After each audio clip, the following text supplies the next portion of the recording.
안녕하세요. 저는 금융 쪽 공공기관에 다니고 있는 30대 초반 서울 사는 미혼 여성이에요. 제 친구들에게도 말하지 못했던 얘기를 익명의 힘을 빌어서 한번 해볼까 해요. 가슴에 묻혀있던 이 황당한 이야기를 꺼내 훌훌 털어버리고 전부 잊고 싶네요. 저는 소개팅으로 만나 9개월 정도 사귄 남자친구가 있었어요. 저도 공공기관 정직원이라 월급이 대기업만큼은 아니어도 정년 보장되어 안정적이고 복지 좋은 직장을 갖고 있었고, 전 남친 역시 공사에 다니고 있었어요.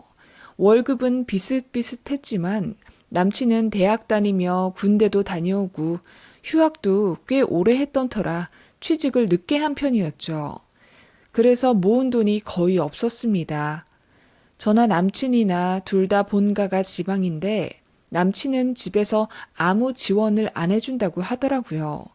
그래서 보증금 1,000만 원에 월세 50만 원짜리 오피스텔에서 살고 있었습니다. 반면 저는 첫 상경했을 때 아빠가 힘들게 이사 다니지 말라고 처음부터 작은 오피스텔을 하나 매매해 주셨어요.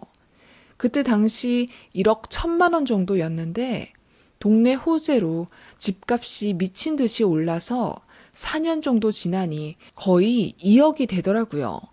거기에다가 저도 직장 다니며 돈 허투루 쓰지 않고 쭉 모은 돈이 거의 8천 정도 있었어요. 오피스텔 팔고 모은 돈까지 합쳐서 20평 초반대 아파트를 하나 매매했어요. 그 아파트는 현재 6억입니다. 아무튼 그래서 제 자산은 현재 시세 6억짜리 자가 아파트 한 채와 신형 그랜저 한 대, 그리고 현금 5천만 원 정도 있습니다. 제 또래치고는 많은 편이죠. 쓰다 보니 제 자랑을 한 것 같네요. 전 남친과의 스펙 비교를 하려고 쓴 것이니 너무 개의치 말아주세요. 아무튼 저는 이 정도 갖고 있었고, 전 남친은 모은 돈도 없고 자차도 없었으며 집도 월세였어요. 그래도 공사 다니는 남자라면 꽤 좋은 신랑감은 맞죠. 사실 처음부터 조건을 따져 전 남친을 만난 건 아니었는데 우연히 나간 소개팅에서 너무 잘 맞아 사귀게 된 거였죠. 많은 커플들이 그렇듯이 그렇게 사랑에 빠져 결혼 이야기가 오고 가게 된 거고요. 사귄 지 얼마 되지 않아 남친이 대뜸 결혼하자고 하더군요. 사실은 그 전에 4년간 사귀었던 전 남친이 저와 헤어지고 바로 다른 여자와 결혼하더라고요. 자극받지 않았다면 거짓말이겠죠. 꼭 그것 때문은 아니었지만 모르겠어요. 워낙 자상했고 직장도 공사 다니니 신랑감으로 부족함은 없었죠. 제가 모아둔 자산이 쥐뿔만큼 더 많긴 했지만 그것 정도는 별로 신경 쓰이지도 않았어요. 그래서 바로 결혼을 전제로 만났고 반년쯤 되어 양가에 인사도 드렸습니다. 저희 집은 참고로 엄마가 안 계세요. 제가 어릴 때 이혼하셨고 엄마는 바로 일본으로 공부하러 가셨다고 들었어요. 저한테 연락도 없으셨고 그럼에도 불구하고 저는 엄마에 대한 갈증이 없었습니다. 아빠가 저를 너무나 많이 사랑해 주셨거든요. 아빠는 당시 연봉이 꽤 높은 무역회사에 다니고 계셨고 저희 집은 서울에 있었는데 엄마가 없다는 이유로 10살 때 학교에서 놀림과 따돌림을 받았어요. 그때 사실을 알게 된 아빠가 학교로 찾아와 저를 놀린 남자애들 앞에서 소리를 질러가며 혼을 내셨고 교무실과 교장실에 쳐들어가 그야말로 뒤집어 엎으셨습니다. 그리고 아빠는 바로 회사를 관두고 저를 데리고 어느 시골로 이사를 갔습니다. 그곳에서 아빠는 지인들의 도움을 받아 양봉업을 시작하셨고 생각보다 잘 되어 그 이듬해부터는 아빠가 전 회사에서 받으셨던 연봉만큼 벌기 시작하셨다고 해요. 그 다음부터는 일꾼도 늘리고 벌통도 늘려가며 큰 사업 수준으로 번창하셨고요. 저는 시골에서 뛰어놀며 상처를 치유했고 좋은 친구들을 만나 행복한 학교 생활을 했어요. 그게 바로 아빠가 원하던 제 모습이었던 거죠. 아빠는 저를 위해 회사까지 관두셨고 모든 것을 포기하고 저를 위해 헌신하셨어요. 삼시세끼 도시락까지 아빠가 정성껏 차려주셨고 제 옷과 교복에서는 항상 향기가 났습니다. 제가 학교 갔다 들어오면 아빠는 버선발로 달려와 저를 안아주셨고 바로 제가 신고 온 신발을 탁탁 털고 쓱쓱 닦아 마루에서 제일 양지 바른 곳에 고이 두시던 장면이 기억납니다. 저는 그렇게 아빠의 사랑을 듬뿍 먹으며 부족함 없이 자랐고요. 저를 항상 응원해 주신 덕분에 공부도 잘해서 꽤 알아주는 대학에 합격도 했습니다. 그리고 원하는 곳에 취직하게 된 거고요. 저는 저희 아빠를 정말 존경하고 많이 사랑합니다. 쓰다 보니 아빠에 대한 감정이 북받쳐 길게 쓰게 됐네요. 아무튼 저희 집은 그렇고요. 남친네 집은 양가 부모님 다 계셨고 남친 아버님은 오래전 허리를 다쳐 일을 못하신 지 20년이 넘으셨다고 합니다. 다행히 남친 어머니께서 보험 일을 하고 계셨고 꽤 많이 버셨다고 해요. 그래서 어머님의 능력으로 집도 넓혀가며 지금 30평대 신축 아파트에 살고 계셨고요.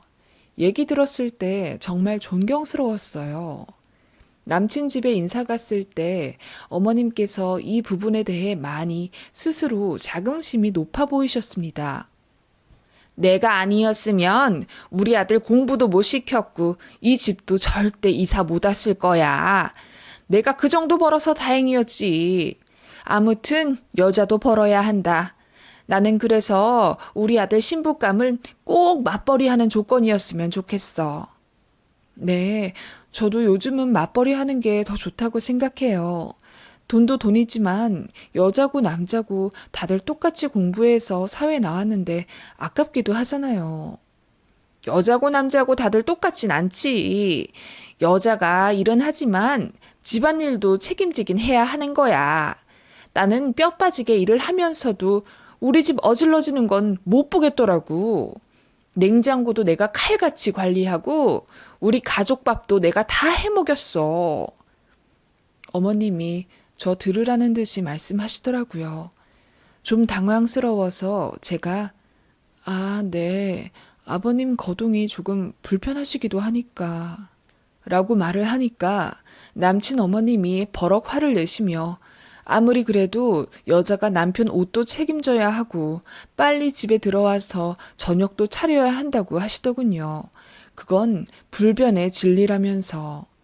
그 말씀하시는데 남친 아버님도 맞다, 맞아 하면서 맞장구를 치시더군요.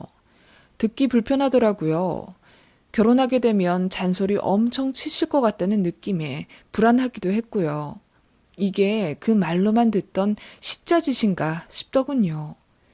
그날 저는 결혼에 대해 다시 생각하게 됐고 자연스레 남친이랑도 싸우게 됐어요. 남친은 그냥 나이 많은 어르신이 하는 말이니 신경 쓸 필요가 없다고 하며 저를 설득했죠.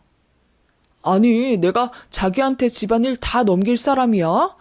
결혼하면 당연히 집안일도 분배해서 하지. 그건 그렇지만 어머님 저렇게 말씀하시는 거 듣는 내 입장은 어떻겠어? 당연히 기분 나쁘지. 존중받는 느낌이 하나도 안 들고. 자기는 우리 집 왔을 때 이런 감정 느껴본 적 없잖아. 맞아. 자기 말이 다 맞아. 내가 집에 가서 엄마랑 다시 깊게 얘기를 좀 해볼게. 내가 장가 간다고 하니 괜히 서운해서 그러는 걸 수도 있고. 그렇게 저희는 며칠 냉전을 가졌고 남친은 저를 달래기 위해 정말 최선을 다하더군요. 남친이 애쓰는 모습 보니까 마음이 풀리기도 했고 그때는 결혼은 현실이라는 말이 잘 와닿지가 않았던 것 같아요.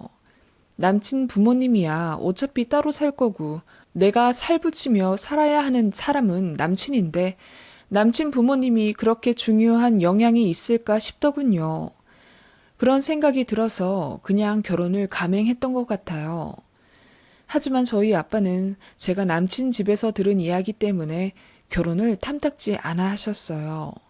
남친에게 불같이 화를 내시며 그럼 내 딸이 일도 하는데 집에 와서도 집안일 다 하고 살아야 하냐며 당신이 딸을 얼마나 공주처럼 키워왔는데 그렇게 애써 키운 딸을 남의 집 아들 뒷바라지나 하라고 보내야 하냐며 싫다고 하셨습니다. 남친은 그래서 저희 아버지 앞에서도 무릎 꿇어가며 설득했고 저도 아빠한테 걱정하지 말라고 잘 살겠다고 약속하며 아빠에게 결혼하겠다고 했네요. 아빠는 제가 결혼하겠다고 하니 더 반대하실 수는 없으셨는지 그냥 알겠다고 하셨어요. 아빠는 제가 하겠다는 건 뭐든지 허락해 주셨거든요. 지금 생각하면 참 후회되고 마음 아파요. 아무튼 그렇게 저희는 결혼을 준비하게 되었습니다. 예식장이며 스드메며 신혼여행지 정하는 것까지 일사천리로 진행되었어요. 남친이나 저나 성향이 좀 맞아서 남들 결혼 준비하며 많이 싸운다던데 저희는 잡음이 없었습니다. 양가에서도 예물 예단 생략하고 전부 저희가 알아서 하라고 하셨기에 저희는 부담 없는 마음으로 그렇게 기분 좋게 준비를 해갔어요. 신혼집은 일단 제 명의 아파트에서 살기로 했고 차근차근 늘려갈 생각이었어요. 큼지막한 것들은 계약금 내서 예약했고 그렇게 결혼 날짜도 6개월 정도 남긴 시점이었죠.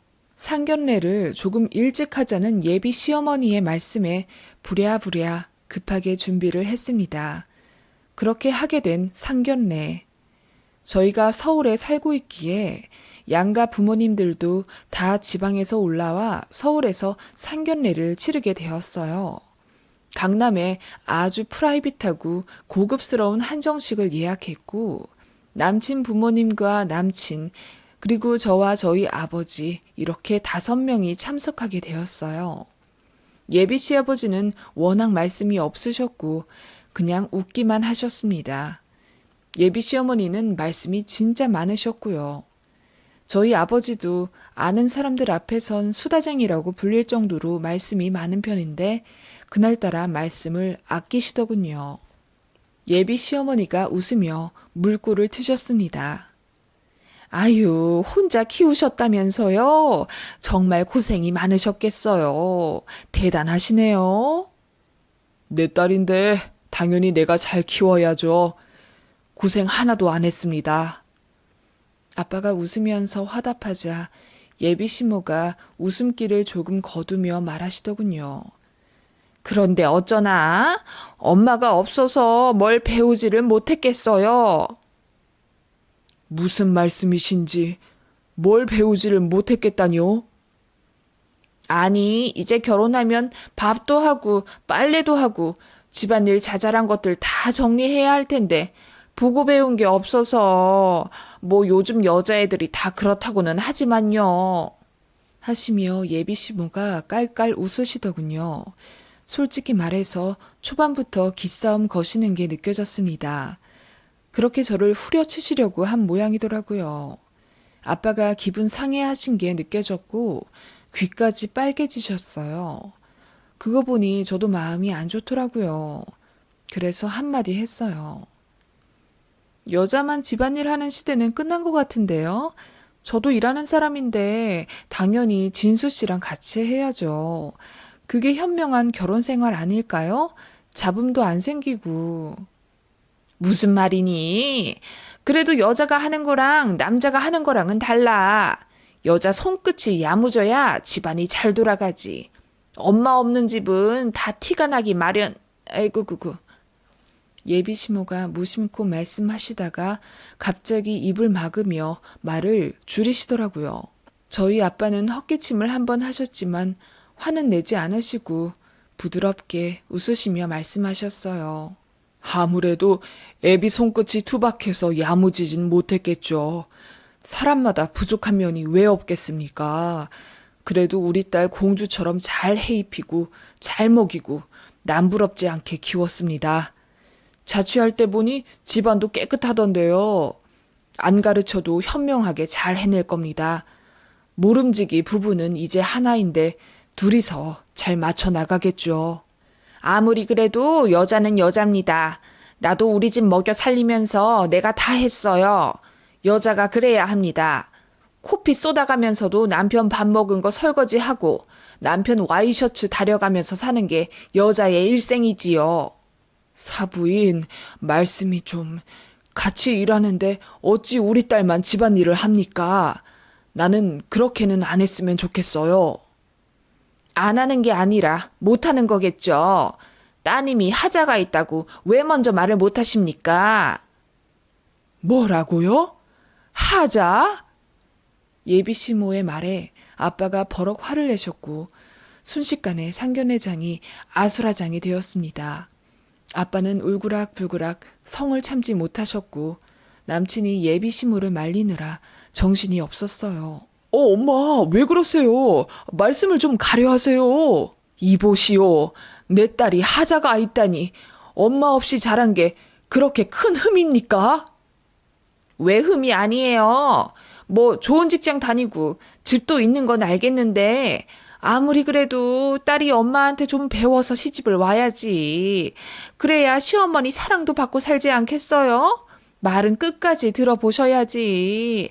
따님이 조금 부족하지만 내가 그래도 사랑으로 잘 가르치고 감싸 안겠다. 이 말 하려고 한 거예요.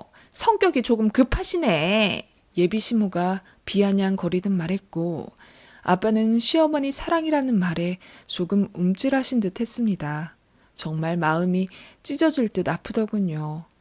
결혼이고 뭐고 아빠 마음에 상처까지 내면서 하고 싶진 않다는 생각이 들었습니다. 예비 시모가 이렇게까지 무례한 줄도 몰랐고요. 저는 저희 아빠가 저를 지키기 위해 아빠 인생 전부를 포기하신 것 잘 알고 있어요. 그 사랑 온전히 받고 자랐고 그 힘으로 세상에 당당히 나왔어요. 제 자신이 부족하다고 느낄 때도 많지만 그건 엄마가 없어서라고 생각해 본 적은 단 한 번도 없었습니다. 그렇게 말씀하지 말아주세요. 어머, 어른이 하는 말에 무슨 말대꾸가. 아닌 것엔 아니라고 말하라고 배웠습니다. 우리 아빠한테요. 제가 차분하게 말하자 예비 시모가 눈을 부라리며 저에게 삿대질하며 소리 지르더군요. 어린애가 말대꾸 따박따박 하는 걸 보니 엄마 없이 자란 티가 난다면서요. 그때 아빠가 벌떡 일어나셔서 예비 시모의 손가락을 탁 잡아 내리셨습니다. 지금 누구한테 삿대질입니까? 내가 우리 딸이 좋다고 하니 참았는데 이건 뭐 해도 안 되겠네요. 이런 집에 시집 보내서 우리 딸 마음에 상처 내기 싫습니다. 결혼 다시 생각해보죠. 아빠가 말씀하시자 예비 시모가 당황해 하시더니 피식 웃으시더군요. 그런데 손이 왜 이래요? 문둥병인가? 시골에서 뭔 벌을 친다더니 문둥병 걸려서 요양 간 건 아니고요? 아무튼 진정 좀 하고 들어보세요. 둘이 현명하게 잘 살길 바라는 마음에서 내가 하는 말이니 내가 하는 말 틀린 적이 없어요. 내가 우리 집 먹여 살린 것도 좀 보세요. 내 말 들어서 안 된 적 없습니다. 예비 시모의 입에서 문둥병이라는 단어가 나오자마자 저는 가만히 있을 수가 없더라고요. 언성을 높여 예비 시모에게 따졌습니다. 문둥병이라고요? 어머님, 지금 우리 아버지 손보고 문둥병이라고 하셨어요? 그래. 이게 다 뭐야? 곰보도 아니고 식장에서 하객들이랑 악수해야 하는데 사람들도 보고 놀라겠다. 내가 뭐 틀린 말 했니? 너나 너희 아버지나 왜 이렇게 자격지심들이 있어? 그냥 부족한 건 인정하면 되는 거 가지고 우리가 잘 헤아려 준대잖아. 대체 왜 이렇게 저희 집을 후려치지 못해 안달이세요? 저 진수 씨보다 좋은 대학 나왔고 진수 씨보다 돈 많이 모아서 집도 있고 차도 있어요. 우리 아빠한테 사랑 듬뿍 받고 자랐고 배울 거 다 배우고 독립했는데 제가 뭐가 모자라서 상견례에서 어머님께 이런 말을 들어야 하나요? 어머님 대단하신 건 알지만 그렇다고 이렇게 저희 집 무시하셔도 된다고 생각하세요? 제가 참지 않고 말하자 남친이 불편해하며 저를 말리더군요. 자기 엄마한테 그만하라고요. 그거 보니 더 어이가 없더라고요. 누가 누굴 말려야 하는데요. 너나 너희 아버지나 참 닮았네. 내 얘기를 끝까지 좀 들어보고 판단을 해야지. 네 아빠 문둥병이라고 놀리는 거 아니고 다른 사람들이랑은 좀 다른 면은 결혼한 상대 집안한테 양해를 구해야 한다는 걸 말해주는 거다. 네가 어려서 모르는구나. 양해요? 양봉업 하느라 벌에 좀 쏘였는데 그게 왜요? 아빠가 켈로이드 피부셔서 흉터가 좀 남긴 하는데 그것도 결혼할 상대 부모님께 양해를 구해야 하나요? 그래, 뭐 양봉업 하신다는 말씀은 들었다만 몇 통이나 있으시길래 손이 이렇게. 산 하나가 저희 아빠 거고요. 몇백 통 있으세요. 직원도 많으시고요. 왜요? 이것도 양해를 구해야 했었나요? 제 말에 예비 시모가 깜짝 놀라며 남친 옆구리를 찌르시더군요. 아, 뭐 그냥 텃밭 일구면서 벌통 서너 개 있는 줄 알았는데. 진수 씨가 말을 제대로 전달을 못했나 봐요. 큰 산 하나 있으시고요. 양봉업 하셔서 1년에 2, 3억 버신 지 십수년은 되셨어요. 제가 말하자 예비 신모가 조금 당황하더니 물을 한 잔 들이키더군요. 그러더니 문둥병 같다던 아빠의 손을 덥석 잡으며 힘드시겠다며 안쓰러운 표정을 짓는 거 있죠. 바로 태세 전환하시더군요. 어찌나 그렇게 뻔뻔한지 황당해서 웃음이 나오더라고요. 말씀을 하시죠. 나는 우리 아들이 엄마도 없는 가난한 집 딸이랑 결혼한다는 줄 알았네. 우리 아들이 너무 순진해서 그런 것까지는 나한테 말을 안 했어요. 얼마나 순수해. 그쵸? 그러더니 헛기침을 하며 이어 말하더군요. 지금 신혼집을 따님 아파트에서 살다가 늘려간다던데 나는 20평은 둘이 살기 너무 작다고 생각해요. 뭐 지들끼리 좋으니 살겠다고는 하지만 거기서 애라도 덜컥 생기면 골치잖아요. 아이 키우려면 30평은 돼야 하는데 친정아빠가 돈 잘 버니까 다행이네. 아파트 하나 해주실 수 있죠? 그 말에 제가 황당해서 웃어버렸습니다. 저희 아빠가 신혼집을요? 여자 쪽에서 30평대 아파트도 해다 주고 일도 하고 퇴근하면 집안일도 하고 시부모님도 깍듯이 모시라는 말씀이네요. 아니 뭐 능력이 있으시다니까. 예비 시모의 말을 딱 끊고 아빠가 저를 보며 말씀하셨습니다. 저는 아빠의 눈빛을 읽었습니다. 지은아, 아빠가 집 해줄까? 30평대가 뭐야? 50평짜리도 해줄 수 있어. 네가 됐다고 해서 관둔 거지. 그 말에 예비 시모가 눈을 반짝이며 침을 꿀꺽 삼키시더군요. 남친이랑 예비 시부는 꿀먹은 벙어리처럼 아무 말도 안 하고 있고요. 그 모습을 보니 왜 이렇게 갑자기 현타가 오던지요.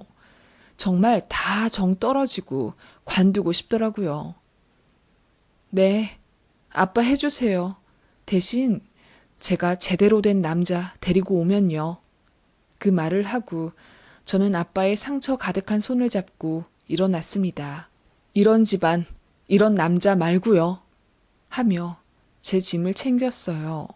남친에게 결혼하지 않겠다고 단호하게 말하고요. 제 말에 얼굴이 하얗게 질린 남친이 일어나 버벅거리며 저를 잡더라고요. 바로 뿌리쳤습니다. 호텔에서 내려오면서 제가 아빠에게 정말 죄송하다고 울면서 사과했어요. 저런 집안인 줄은 정말 몰랐다고 엉엉 울었더니 아빠가 이제라도 알아서 괜찮다면서 저를 달래주셨어요. 진짜 불효한 기분이더라고요. 그렇게 저는 파혼했고요. 아빠는 제 마음이 상했을까봐 아침 저녁으로 저에게 전화를 하며 기분을 챙겨주셨어요. 저는 그냥 죄송한 마음뿐이었고요. 남친은 그날 이후로 본인 엄마도 엄청 미안해하고 있다며 제 마음을 돌리려고 잡더라고요. 그리고 왜 아빠가 그렇게 돈 많이 버시는 거 얘기 안 했냐며 화내더라고요. 어이가 없더군요. 본인도 본인 엄마가 보험 일 한다고만 말해줬지 얼마 버신다고는 정확히 얘기 안 했으면서 우리 아빠 소득을 제가 먼저 까야 하나요? 그거 말해줬으면 본인 엄마가 그렇게 나오진 않았을 거라며 저더러 너무한다고 하더라고요. 저는 그만큼 조건 없이 사랑했고 결혼 결정한 거였는데 남친 쪽 입장은 달랐나 봅니다. 저나 저희 아빠나 별 볼 일 없는 한부모 가정이니 기선제압하며 아들 편하게 살도록 길들이려고 했나 보더라고요. 아무튼 남친 혼자 화내다가 사과하기를 반복하며 울고불고 며칠을 그러다가 제가 연락을 아예 안 받자 어느 날은 제 집에 강제로 문을 따고 들어오려고 해서 제가 주거 침입죄로 경찰 신고를 했습니다. 그 바람에 경찰서에서 예비 시모를 한 번 더 만났죠. 제가 선처 없이 빨간 줄 긋게 할 거라고 하니 어떻게 사람이 인정머리 없이 그러냐고 발광하듯 난리치시더라고요. 그래서 제가 파혼 관련한 위약금 그쪽에서 다 물면 그냥 없던 일 해주겠다고 하니 결혼 안 한다고 한 건 저희 쪽인데 왜 위약금을 우리 아들이 물어야 하냐고 난리치다가 그럼 깜빵 가라고 하니 조용히 꼬리 내리시더군요. 그렇게 합의한 일을 마지막으로 그 집과 전 남친과는 정말 완전히 끝났습니다. 진짜 버라이어티하죠? 창피해서 주변에 이야기는 안 했습니다. 지금 생각해도 참 아찔하고 어이없는 파혼이네요. 저는 덕분에 그래도 많은 것을 배웠네요. 좋은 사람 만나는 눈을 더 키우고 더 행복하게 살도록 노력하는 중입니다. 아빠한테도 받은 만큼 갚아나가는 효녀가 될 거고요. 쓰다 보니 길어졌네요. 긴 글 읽어주셔서 감사합니다.